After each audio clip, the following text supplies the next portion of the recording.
January 1st, 2023, here at the Emerson Spice on Hurumzi, which is a street here in Zanzibar. And the main draw here is to make sure that you get a reservation for lunch or dinner, where you can dine from the tea room, which sits right on the roof of this building overlooking the cathedrals, the mosques, the Hindu temples. You guys see the Hindu temple spire behind me right there. The new port, the old residences, everything that old Zanzibar and new Zanzibar has to offer. And I've got a couple tough 24 hours coming up trying to get from Zanzibar to my next stop, which is Rwanda, Kigali. So I actually have to fly from Zanzibar to Dar es Salaam, and then due to my flight being cancelled directly to Kigali, Rwanda, I actually have to wait in Dar es Salaam for more hours than I previously imagined. And then I was rerouted on a non-direct flight from Dar es Salaam to Nairobi, and then a wait in Nairobi, and then from Nairobi to Kigali, Rwanda. So I'm going to have to spend the night at the airport in Dar es Salaam and then travel all morning before I get to Kigali in the early afternoon tomorrow. I've just checked out of my hotel, so I also don't have somewhere to stay, so I'm kind of just lounging in all these nice spots, getting a cocktail, getting something to eat, and then hopefully I can stay sane for the next 24 hours before I can actually make it to my next destination in Rwanda. So if you actually choose to dine here, you get a pretty set menu for lunch and for dinner. For lunch, there were 3 options. One was a vegetarian option, second was a seafood platter option, and the third was sort of a mix of everything for $40 per person. The seafood was $15 per person, and the vegetarian was maybe around the same price. So those are your options here. I ended up ordering the seafood platter, the samikisaniya, which literally in Arabic just means fish platter. So I think that's what I'm gonna get, and I ordered a beautiful place to lounge for a little bit if you're just trying to kill a bunch of time. I have nothing on my agenda for today. I just have my short 10-15 minute flight from Zanzibar to Dar es Salaam later tonight at almost 10 p.m. I can leave to the airport, I'm sure, like at 7:30, so that's not gonna be an issue. So I'm just lounging around and getting used to the good life and everything that Zanzibar has to offer to a vacationer. This is definitely not working. I'm definitely not working on a backpacker's budget right now at all. So I just left lunch at the Emerson Spice Tea Room, and I have to say it was really, really good. It's way better than I even imagined. If you're just used to eating Indian food, you might think that, okay, there's not going to be anything special about the cuisine here. And to some degree, that's true. But I think it's really about how they incorporate different elements from around the Indian Ocean region, be it from the Swahili coast, be it from Southeast Asia, be it from the Indian subcontinent. And certain pieces are taken directly from the Indian subcontinent, such as the mango pickle. Like, that's just the same mango pickle you're going to eat in India. And other aspects have a stronger ginger flavor, have a stronger tamarind flavor, have a stronger chili, just pure chili Scotch bonnet flavor, which comes from Africa, right? So it's really, really interesting just how you can have a single platter. It's almost like you're going to 3 different restaurants at once, but it all comes together so well. The meal today consisted of a filleted fish, really, really delicious and really easy to eat. I got used to having to pick the bones out of the fish, so I'm very, very grateful when it's already filleted for me, with a turmeric chili sauce. Again, very delicious. And then it came with a raita, mango pickle, another very, very much spicier chutney as well, which I think was probably like Scotch bonnet, because I have no other idea what it could be. And that's the pepper that you find all over Africa, but we don't use it too much in the Indian subcontinent. But really spicy, and it really made the dish very special when you can just add a little bit of it to the rest of your meal and really get that bit of flavor and spice that you want. Other than that, it also came with some beet salad as well as another more generic salad, and we also had a cream spinach dish along with it, which I kind of used that as the gravy to mix in with the rice, which was accompanying all of the curries. So overall, such a wholesome meal with all the flavor. It comes together so well, and that whole melange is not only visible on your plate here, it's visible in the people, it's visible in the architecture, it's visible in the language, and regardless of where you go, you can't really escape it. Hello everyone. So I'm back in an airport. Nonstop Nikhil is about to leave Tanzania, but not just yet. I'm not going to actually be leaving Tanzania until tomorrow morning around 10 a.m. But right now I'm in the Zanzibar airport. I'm getting ready for a short hop across a little bit of water here in between the island of Zanzibar and the mainland Dar es Salaam. It's about 10:30 p.m. right now.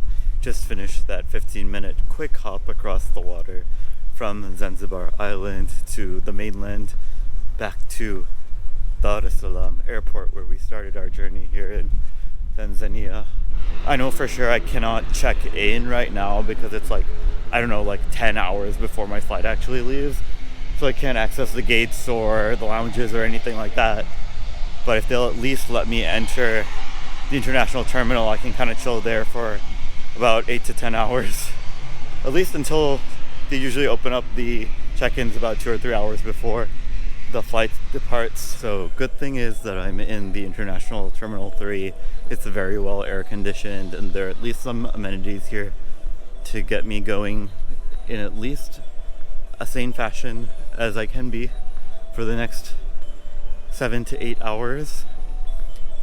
The thing is they haven't even opened up check-in for the Kenya Airways Nairobi flight leaving at 3:45 in the morning, let alone have anything to do with my 9:50 a.m. flight. So I think all I can do is really just park myself somewhere for a little bit, spend the night here.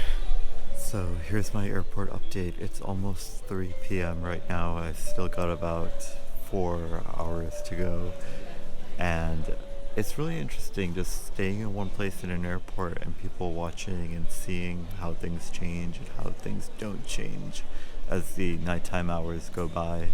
I'm also right here by the arrivals gates, so when passengers are coming out to meet their families, they're walking right through this area. So as different flights come in, I'm seeing different groups of people crowd around this little cafe, waiting for their family members to arrive through those gates. Okay, as you can see, it's light outside behind me, so that means I survived the night here in the airport. I'm just waiting for the check-in counter to open. I mean, if everything went according to my plan, I would have already been in Rwanda by now. Just about 9 a.m. right now. Should be departing for Nairobi within the hour. Good news is that I was able to check in and then come up to the lounge, take a shower, have some breakfast, have some coffee, get showered, feel clean, feel refreshed, and then I feel like I can tackle today. Hello everyone, and it's just past 2 p.m., maybe around 2:30 in the afternoon right now. I just made it to Kigali, Rwanda. This is officially our 9th country for Nonstop Nikhil, and it's exactly what people tell you it's like. It feels very, very clean, very quiet, very calm. The airport runs exactly how you'd want an airport to run. There's no chaos, no commotion there. Everything sort of is where you want it to be, and that's so welcoming. So for the next leg of our trip, I will be taking advantage of the East African tourist visa, which conveniently lets you travel through Rwanda, Uganda, and Kenya, all for the price of $100 for the visa. You don't actually have to pay $50 for each country separately. You can join all three at once, and as long as you don't leave that East African community, you can keep going and keep traveling for a certain amount of time. If you were to, for example, leave one of these 3 countries and head off to another country and then try to come back, then you'd have to reapply for the visa. I applied for that visa ahead of time, just had to show my approval letter to the immigration officer, and then I very quickly received my tourist visa sticker. But right now I'm with my host, Sekerara, and he nicely came and picked me up at the airport, guided me exactly how to use the Yego app, which is just the local version of Uber. It works exactly the same way as Uber would work or Lyft would work back in the US.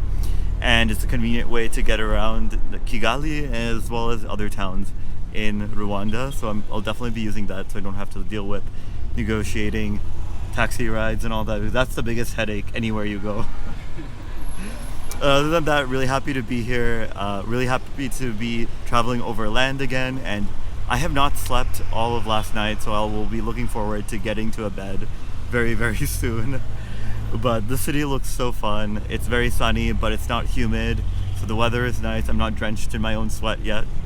So it seems very promising, and it's a beautiful city already. You can tell Kigali is such a beautiful city.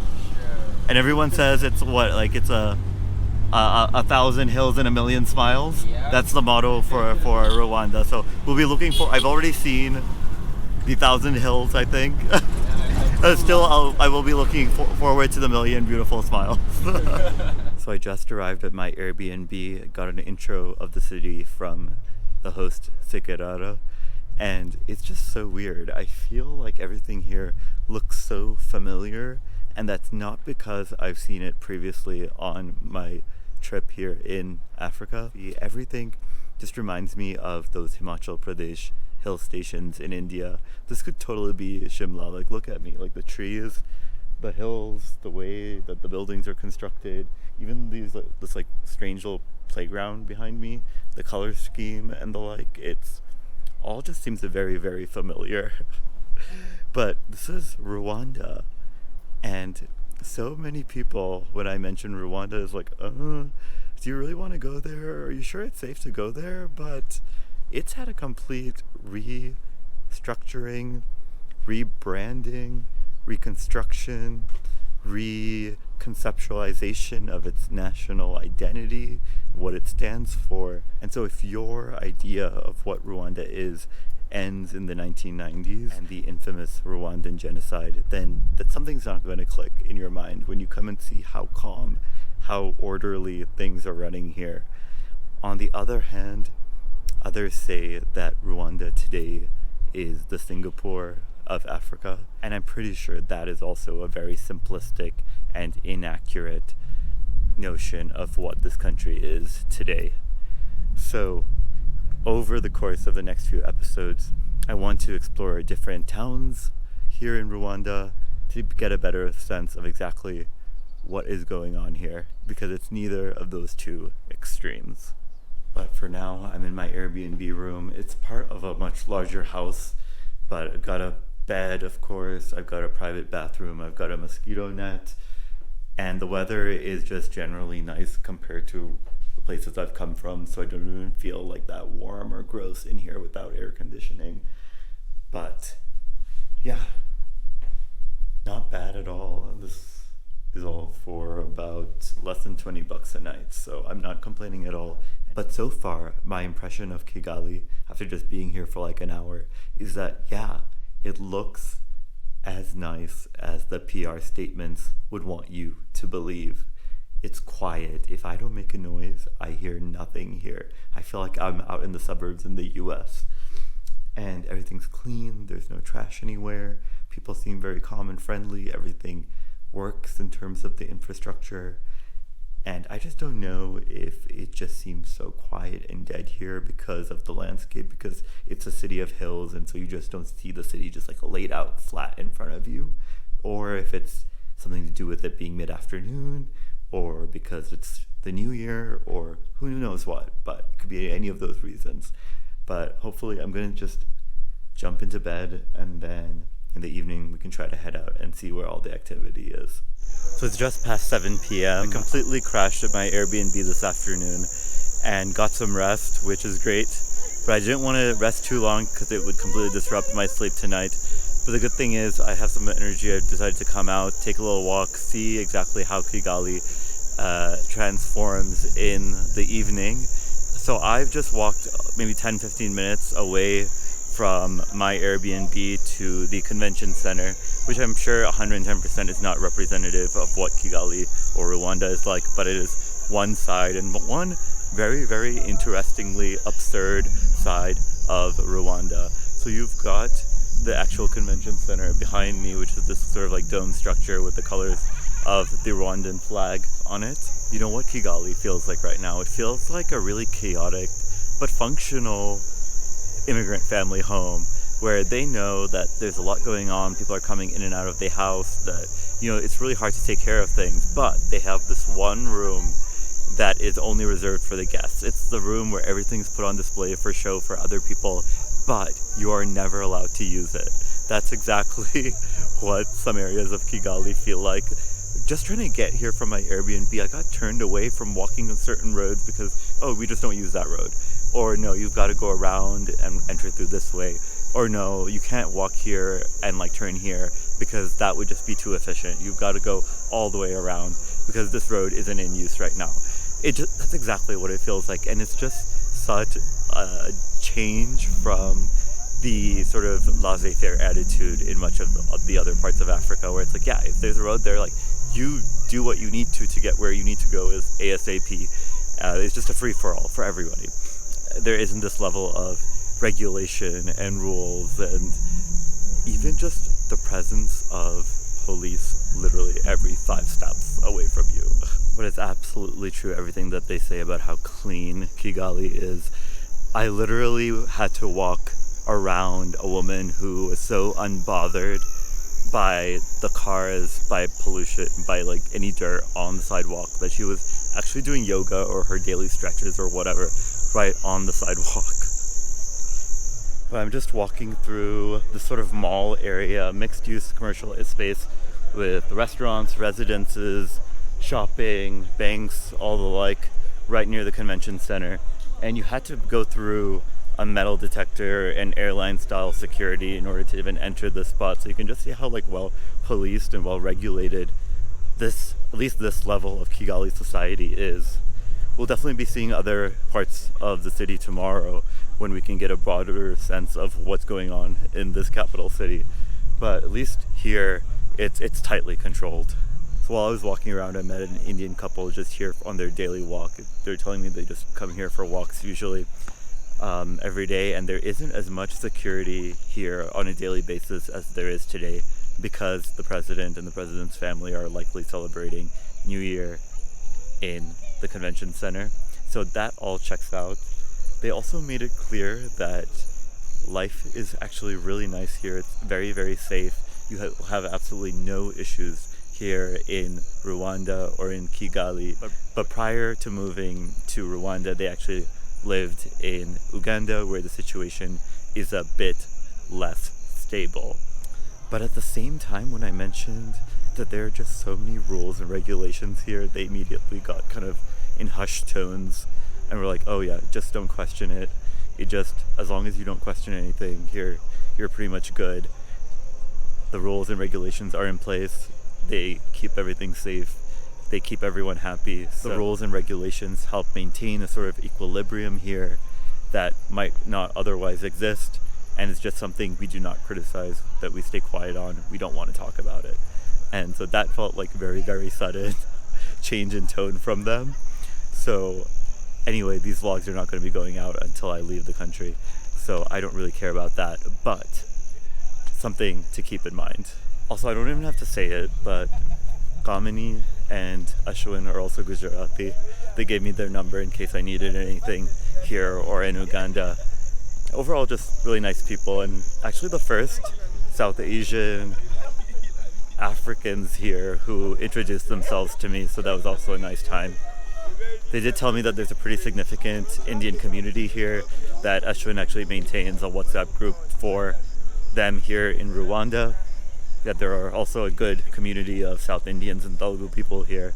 So overall, nice conversation.